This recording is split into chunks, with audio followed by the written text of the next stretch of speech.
이 정부에서 오늘 발표한 이게 법안이 통과가 돼야 되는 거죠? 국회에서 통과가 돼야 되는 거죠. 네, 이제 더불어민주당이 다수에서 그러니까 통과될 가능성이 높은 거죠. 네, 뭐 그런 상황이고 여기에 좀 첨언을 하자면 아까 이제 그 다주택자 양도세. 근데 이 양도세 같은 경우에는 그 당장 적용하는 것은 아니고요. 그 2021년 6월 1일에 이제 시행이 됩니다. 그래서 그 기간 동안은 집을 팔아라라는 것이 이제 정부의 메시지로 보시면 될 것 같습니다. 네.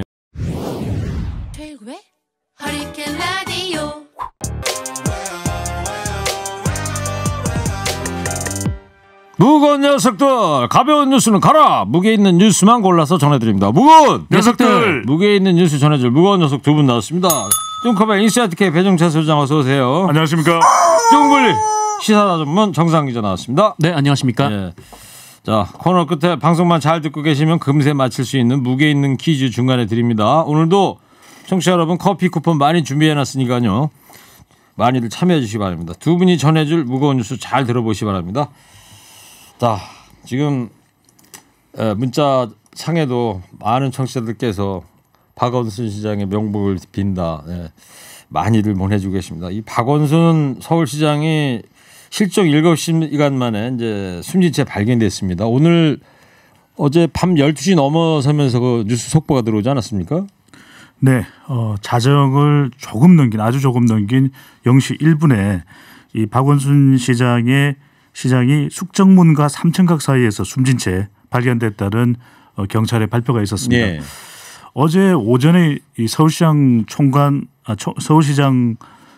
공간에서 나간 뒤에 이 오후 점심시간 직후에는 뭐 지인과 연락도 됐었다고 하고요. 예. 그런데 한 4시 넘어서부터는 연락이 더 이상 두절되는 상태였는데 네. 박원순 시장 딸이 아침에 조금 이상한 말을 하고 박원순 시장이 나간 뒤에 연락이 되지 않는다. 그래서 5시 17분에 경찰에 신고를 했습니다. 네. 그래서 경찰은 처음에는 한 100여 명 이상 드론 또 수색경까지 동원해서 또 소방 구급대원까지 이 수색에 나섰는데 그 뒤에는 이제 인력이 늘어났습니다.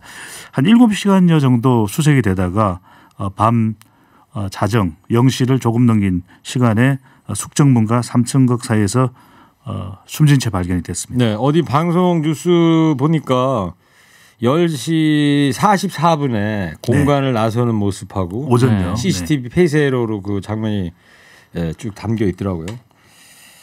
자, 박원순 시장 시민운동가에서 정치인으로 파란만장한 삶을 살아오지 않았습니까? 네, 고인은 1956년 경남 창녕에서 태어나서 서울 경기고 그리고 서울대 사회계열을 거쳤습니다. 그런데 유신 정권의 긴급조치 9호 위반으로 제적이 된 바가 있고요. 예. 이후에 단국대 사회학과를 다시 졸업해서 사법시험 22회에 합격을 했습니다. 이후 이 대구지검 검사로 1년 정도 일하다가 그만둔 뒤로는 변호사 사무실을 차리고 이 권인숙 성고문 사건 등을 맡아서 인권 변호사로 활동을 했고요.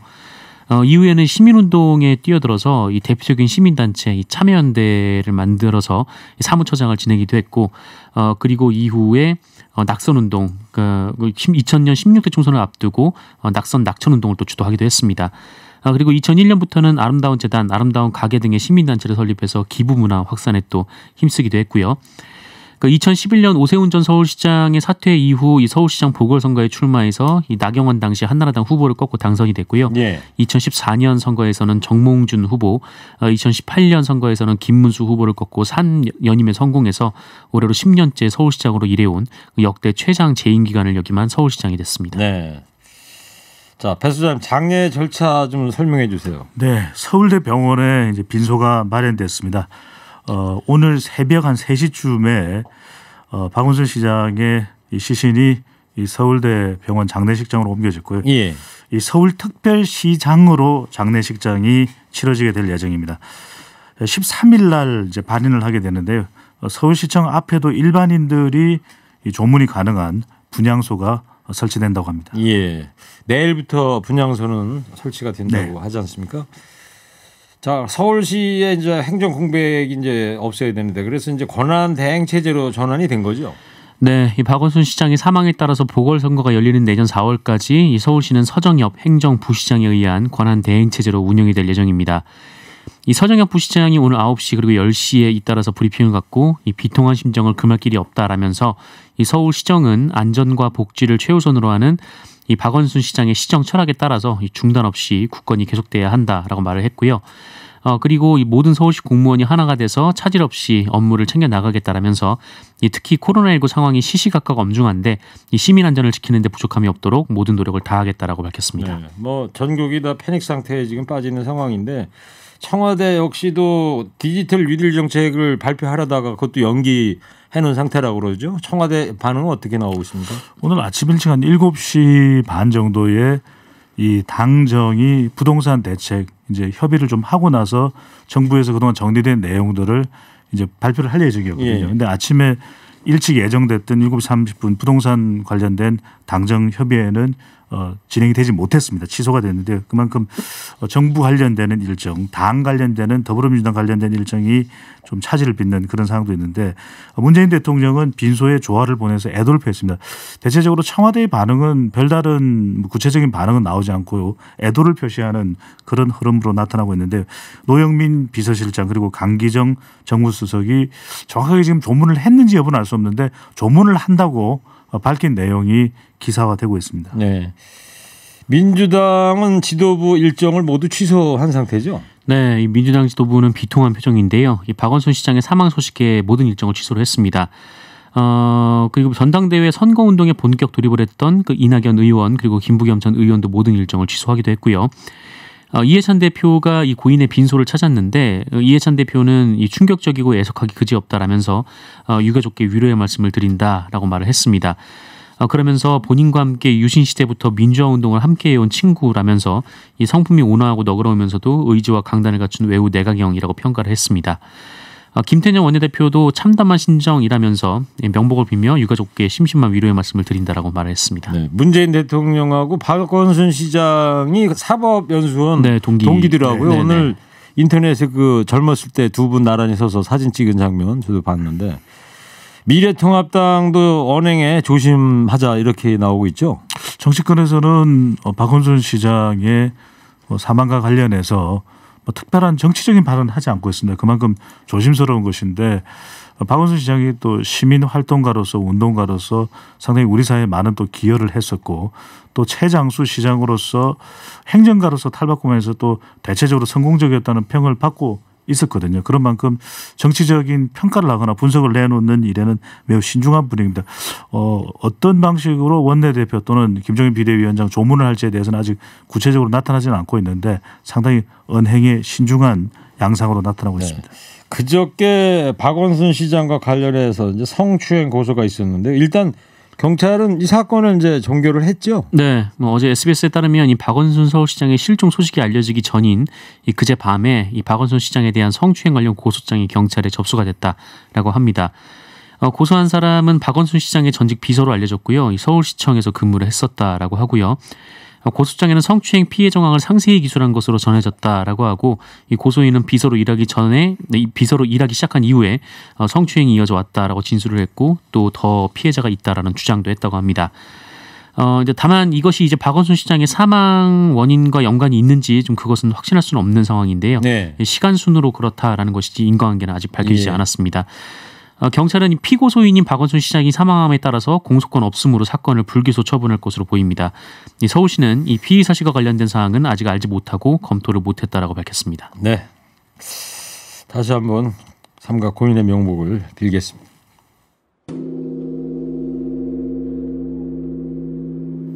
네, 이번 두 번째 이슈는 오늘 부동산 보완책이 발표가 됐죠.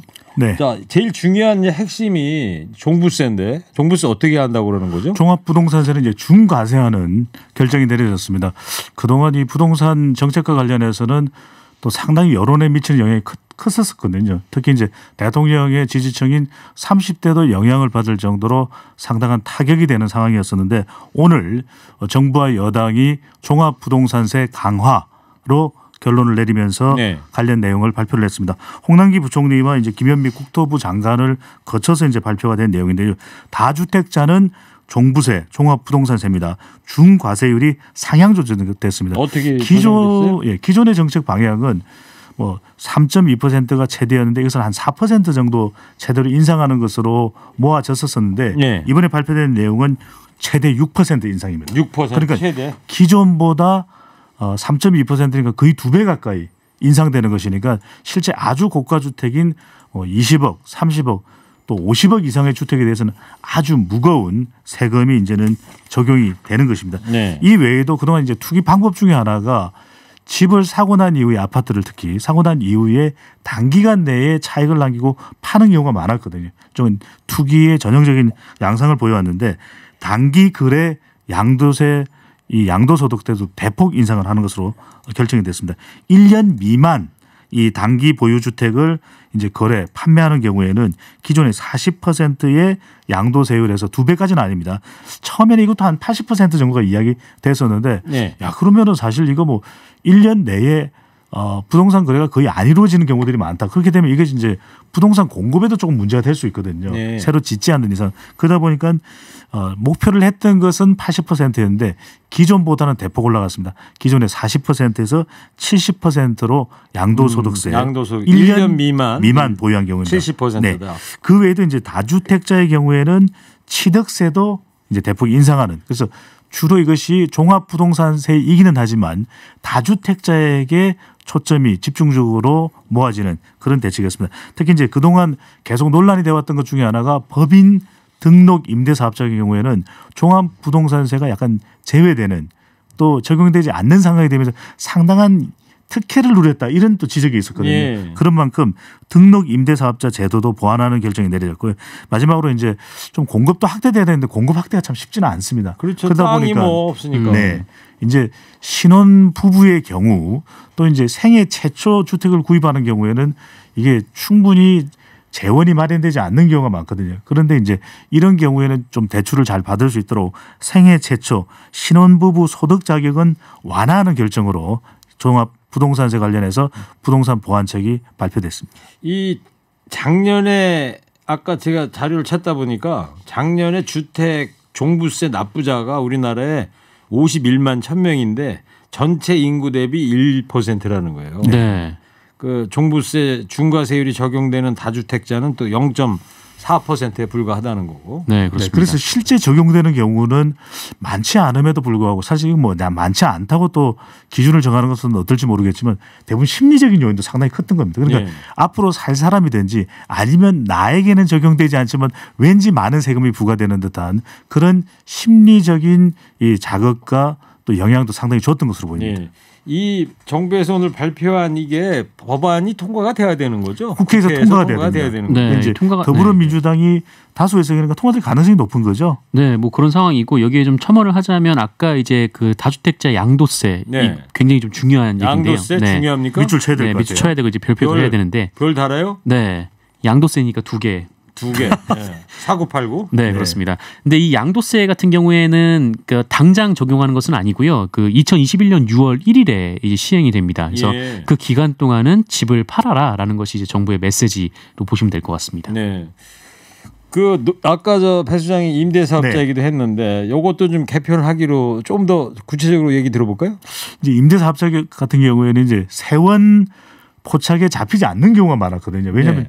누구에게 임대해 주는지 임대 안 해주는 게 잘 신고를 안 합니다. 그러다 보니까 이제 다주택자의 경우에는 조금이라도 세원 확보를 위해서는 이들을 파악하는 것이 낫고 좀 더 뭐 혜택을 주는 것이 좋을지도 모르겠다 이런 판단이었는지 모르겠는데 그러다 보니까 임대사업자 법인으로 등록하는 경우에는 많이 혜택을 누려왔다는 말씀을 드리지 않았습니까? 그런 만큼 이번에는 단기 임대 4년 또 아파트 장기 일반 매입에서 임대하는 8년의 경우 이 제도가 이제 폐지됩니다. 네. 폐지되게 되면서 이제 이 자동 말소되거나 이런 자격이 앞으로 이제 자기 스스로 말소를 해야 되는 상황이 되기 때문에 그동안 이 부분이 굉장히 많이 지적이 돼 있거든요. 주변에 누구는 집을 많이 가지고 있는데 뭐 한 두 주택 정도, 아파트 2개 정도, 2채 정도 가지고 있는 사람보다도 더 혜택을 보는 것 같다. 이런 경우가 없도록 정부가 이번에는 허점을 보완하는 정책을 내놨습니다. 네. 그래서 종부세, 양도세 여기에 대한 개편안을 들어봤고 하나 더 남은 건 이제 공급 어떻게 할 것이냐.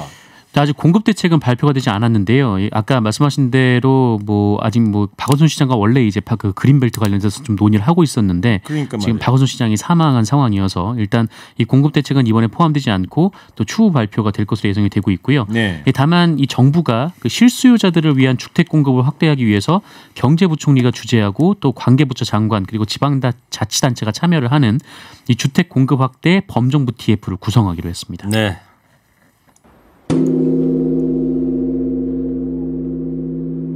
예, 저는 허리케인 라디오 앵커 DJ 최일구고요. 인사이트K 배종찬 소장, 시사 전문 정상근 기자 함께하고 있습니다.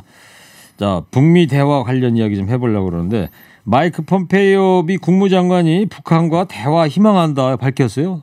엊그저께 그 트럼프 대통령도 비슷한 얘기를 했는데. 그렇습니다. 방한했던 마이크 폼페이오 방한했던 이제 스티브 비건 또 미국 국무부장관의 경우에 이제 서훈 안보실장도 만나고 또 안보 관련자를 만나면서 미국은 북한에 대해서 유연하다. 얼마든지 대화를 나눌 수 있고 스티브 비건 대북 특별대표가 상당히 의미심장한 이야기를 했습니다. 왜냐하면은 어떤 결론이들 내려면은 이게 대결하기보다는 대화를 해야 된다. 네. 그래서 협상을 통해서 보다 더 나은 결과를 만들어낼 수 있는 안이 도출될 수 있는 것 아니냐 이런 이야기를 했었고 마이크 폼페이오 국무장관의 경우에도 지금 국무장관이 대외 활동을 하기가 참 쉽지 않은 상황이거든요. 코로나19 국면 때문에. 그렇죠. 그런 만큼 국무장관으로서도 활동도 역할도 중요하지만 또 트럼프 대통령의 재선도 상당히 신경 쓰는 눈치입니다. 그러다 보니까 이 트럼프 대통령의 또 최대 치적 중에 하나로 하는 것이 한반도 평화. 이것도 하나 내밀 수 있는 것이거든요. 그러다 보니까 폼페이오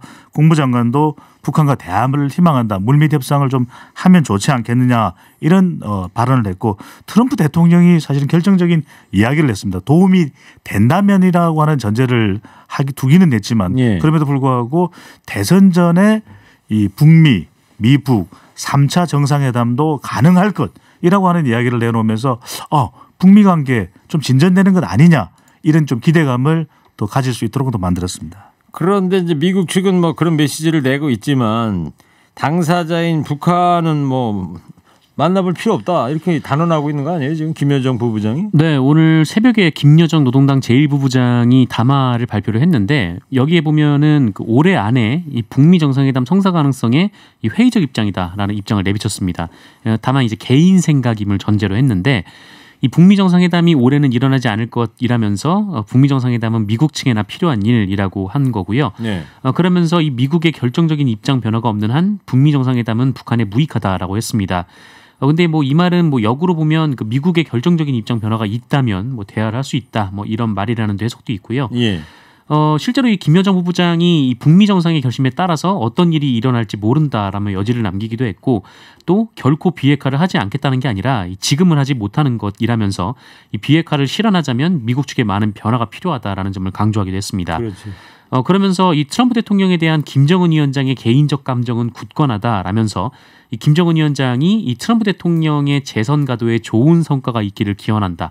이런 말도 전하기도 했습니다. 네. 김여정 부부장의 이야기를 들어보면 지금 미북 관계 또 남북 관계에 있어서 누가 조금 악역을 하고 또 김정은 위원장은 그런 부분들을 때에 맞게 좀 전환할 수 있는 네. 그런 역할 분담이 이루어져 있는 것 같아요. 그러니까 미국에서는 지금 폼페이오 국무장관의 경우에도 좀 더 유연하게 협상의 여지를 남겨뒀었는데 김여정 부부장의 이 담화 내용을 보게 되면은 일단 선을 긋는 분위기거든요. 네. 그러니까 이건 뭐냐면 보다 더 좀 유리한 협상 고지를 선점하려고 하는 그런 전략 아니겠느냐 우리가 해석할 수 있는 것인데 그만큼 미국의 경우에는 이번에 방한을 했던 스티븐 비건 국무부 장관도 FFVD 이야기를 했습니다. FFVD라는 것이 미국은 북한의 비핵화를 우선시하고 있는 것이고 북한의 경우에는 아니 만나기만 했더니 그냥 홍보 효과로만 그렇죠. 생각을 하고 정작 체제 보장이라든가 네, 제재 완화는 없고 네, 제재를 완화해 줘야 되는데 네. 그런 얘기는 안 하고 또 문재인 정부에서는 좀